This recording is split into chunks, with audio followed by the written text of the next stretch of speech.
देखो हमारे पास ये क्वेश्चन है जिसमें हमें बोला गया है determine for what values of lambda and mu the following equations have no solution, और सेकंड में यूनिक सॉल्यूशन, और थर्ड में इनफाइनाइट सॉल्यूशन। और ये इक्वेशन हमें दे रखी है।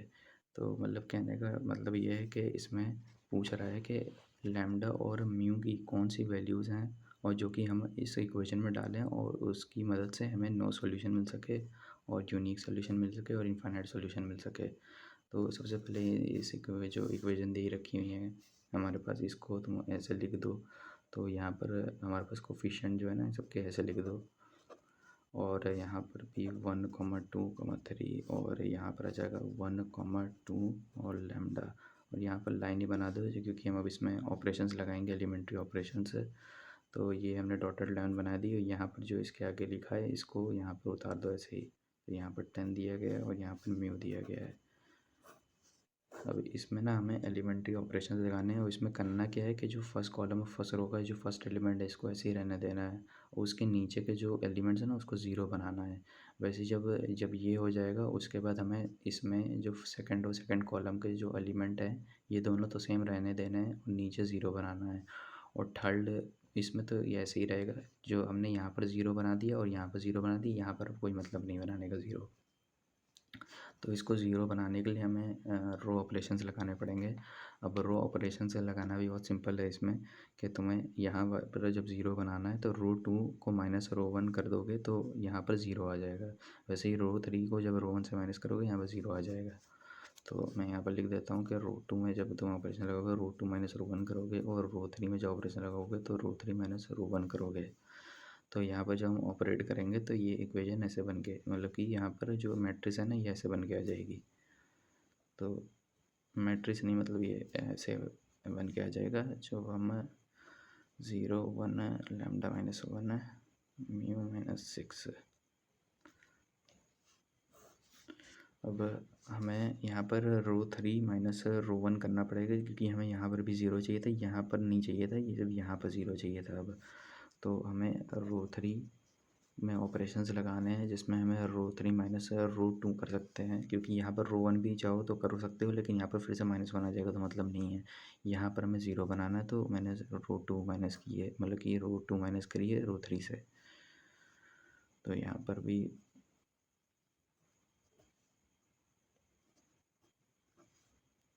म्यू -6 यहाँ पर आ जाएगा लैम्डा -3, यहाँ पर 10 आएगा क्योंकि यहाँ से जब माइनस करोगे 4 तो यहाँ पर ऐड हो जाएगा 10 हो जाएगा यहाँ पर ज़ीरो, यहाँ पर ज़ीरो।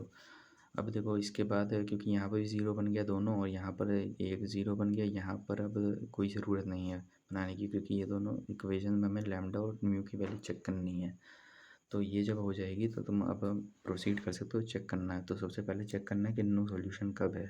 तो नो सॉल्यूशन तब होता है जब तुम्हारी रैंक ऑफ ए, जो इतनी मैट्रिक्स है ना ये ए है, और जो पूरी मैट्रिक्स है ना इसको जो इसको मिला के, इन दोनों को मिला के ये ए बी है, इसको बोलते हैं हम, इसको ऐसे लिखा जाता है।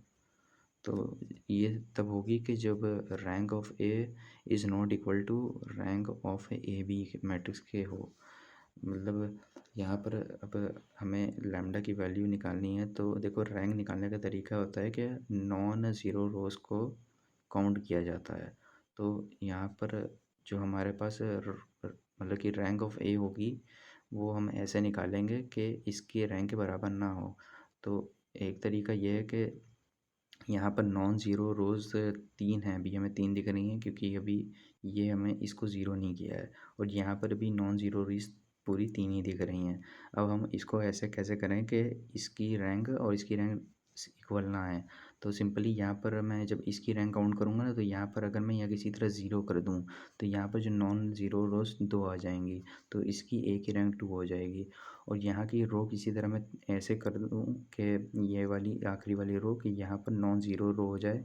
तो जब हम पूरी रो काउंट करेंगे ना ए बी की, तो नॉन ज़ीरो रोज़ हमारे पास 3 हो जाएंगी और इसकी रैंक 3 हो जाएगी। तो इसको करने का तरीका ये है कि ये हम लैम्डा -3 को किसी तरह ज़ीरो यहाँ पर कर दें, ठीक है। जब यहाँ पर ज़ीरो हो जाएगा तो इसकी रैंक 2 हो जाएगी।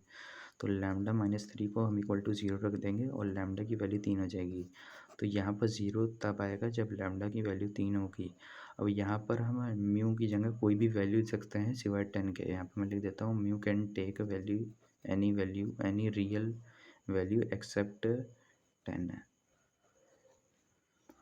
तो देखो ये हो जाएगा कि जब यहाँ भी तुम कोई रियल वैल्यू डालोगे 10 को छोड़ के तो यहाँ पर 0 नहीं आएगा, तो इसकी रैंक जो 2 नहीं होगी बल्कि तब 3 हो जाएगी। जब यहाँ पर कोई भी वैल्यू से 9 हमने डाल दी है ना, तो 9 माइनस 10 क्या होता है, -1 होता है। तो यहाँ पर जो तुम पूरी रैंक निकालोगे ना, ये जो इंक्लूडेड है मैट्रिक्स है इसकी भी, तो ये 3 हो जाएगी, नॉन ज़ीरो रोज 3 हो जाएंगी और जो रैंक होगी 3 हो जाएगी। तो इसकी रैंक 3 जब होगी जब यहाँ पर कोई भी रियल वैल्यू डाल सकें 10 को छोड़ के, और यहाँ पर जो रैंक ऑफ ए तब होगी 2 जब हम यहाँ पर लैम्डा की वैल्यू 3 डाल सकें। अब ये वाली कंडीशन फर्स्ट कंडीशन को हमने सेटिस्फाई कर दिया और हम लिख देंगे यहाँ पर नो सॉल्यूशन में कि हमारे पास कोई भी वैल्यू हो सकती है, मतलब कि लैम्डा की वैल्यू कोई भी हो सकती हो, म्यू की वैल्यू जो हमारी कोई भी हो सकती है, मतलब कि रियल इंटीजर्स में सिवाय 10 को छोड़ के। यूनिक सॉल्यूशन का केस हम देखेंगे। यूनिक सॉल्यूशन भी तब होता है कि जो तुम्हारी रैंक ऑफ ए बराबर होती है रैंक ऑफ ए बी के, और ये नंबर ऑफ़ वेरिएबल्स के ही बराबर होता है ना। अब वेरिएबल्स क्या होते हैं, वेरिएबल्स यही जो हमने लिखे हुए थे इक्वेशन में, देखो 3 वेरिएबल्स दिए गए हैं, मतलब कि तीनों जगह ए, ये एक्स वाई और जेड है ना, ये 3 वेरिएबल हैं। तो 3 वेरिएबल हमारे पास है, तो यहाँ पर हम पहले इक्वल टू 3 दिखा देंगे। अब यहाँ पर हमारे 3 वेरिएबल हैं, अब इन दोनों के भी वैल्यू 3 होनी चाहिए, मतलब कि रैंक ऑफ ए और रैंक ऑफ वैल्यू बी की वैल्यू 3 होनी चाहिए। तो यहाँ पर रैंक जो हमारी ए की रैंक 3 जब आएगी जब यहाँ पर भी हमारे पास नॉन ज़ीरो रो, ये जो लास्ट रो है ना ये नॉन ज़ीरो होगी। तो देखो ए जो इतनी है ना, सिर्फ ए मैट्रिक्स सिर्फ इतनी है ना, और ए बी मैट्रिक्स ये पूरी है। तो यहाँ पर हम इस किसी तरह ऐसी लैम्डा की वैल्यू डालें कि यहाँ पर ज़ीरो ना आए, बस अगर यहाँ पर ज़ीरो नहीं आया तो ये कंडीशन सेटिस्फाई हो जाएगी। तो यहाँ पर लैम्डा की वैल्यू कोई भी हो सकती है 3 को छोड़ के, ठीक है। तो लैम्डा की वैल्यू 3 को छोड़ के कोई भी हो सकती है, तो इसको इस तरह लिखा है लैम्डा, यह इस तरह lambda can take any real value except 3, है ना, इसको ऐसे लिखा जाता है। तो जब हम ये वाली वैल्यू इसमें डालेंगे ना, लैम्डा की कोई भी रियल वैल्यू इसमें डालेंगे तो ये लास्ट रो जो है नॉन ज़ीरो हो जाएगी, और ये जो ए की वैल्यू तो ए की रैंक तो 3 हो जाएगी, और इसकी जब ए की रैंक 3 होगी तो ऑटोमेटिकली ए बी की रैंक भी 3 हो जाएगी। क्यों हो जाएगी 3? क्योंकि देखो ये ए बी मैट्रिक्स है, ये वाली मैट्रिक्स इसमें इंक्लूडेड है पहले ही से। तो अगर मान लो यहाँ पर किसी तरह ज़ीरो भी हो गया, मान लो मैंने म्यू की वैल्यू 10 डाल दी, लेकिन यहाँ पर तो नॉन ज़ीरो एलिमेंट, मतलब कि नॉन ज़ीरो मतलब कि नॉन ज़ीरो इंटीजर यहाँ रहेगा तब भी ना, तो ये जो रैंक हमारे पास आएगी 3 ही आएगी तब भी। तो यहाँ पर हम लिख सकते हैं कि हमारे पास रैंक ऑफ लैम्डा की कोई भी वैल्यू हो सकती है 3 को छोड़ के, और हमारा म्यू इस बार कोई भी रियल नंबर ले सकता है, ठीक है। ये सेकंड वाली कंडीशन हम ये लिख सकते हैं ये चीज़। अब थर्ड वाली कंडीशन जो है इनफाइनाइट सॉल्यूशन।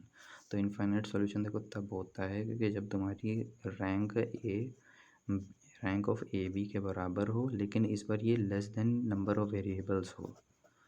जब ये वेरिएबल से कम हो जाएंगी इनकी रैंक, तो ये इनफाइनाइट सॉल्यूशन में आ जाएगा। तो हमारे पास तो नंबर ऑफ़ वेरिएबल 10 है, तो इसका मतलब यहाँ पर हमें 2 चाहिए, इस बार यहाँ की रैंक हमें 2 चाहिए, तभी तो ये कंडीशन सेटिस्फाई होगी। तो यहाँ 2 रैंक लाने के लिए सिंपल सा तरीका है कि ये भी 0 हो जाए और ये भी 0 हो जाए। तो मतलब हमारा इस बार लैम्डा -3 भी 0 हो जाएगा और म्यू -10 भी 0 हो जाएगा। तभी तो यहाँ पर ये हमारे पास लास्ट रो 0 आएगी, और जब ये हमारे पास नॉन ज़ीरो रो सिर्फ 2 बचेंगी, तो रैंक दोनों की 2 हो जाएगी, है ना। तो यहाँ पर इस बार हम इनफाइनाइट वाले केस में लिखेंगे, इनफाइनाइट सॉल्यूशन वाले केस में मैं इसे डाल देता हूँ। तो इस बार लैम्डा की वैल्यू 3 होगी और म्यू की वैल्यू 10 होगी, इसके सिवा कोई और वैल्यू अब की बार नहीं हो सकती है। ये दोनों जब वैल्यू आ जाएंगी तो लास्ट वाली रो 0 हो जाएगी, और नॉन ज़ीरो इसमें भी ए में भी 2 ही होंगी और बी में भी 2 ही होंगी। तो ये हो गया इसका सॉल्यूशन।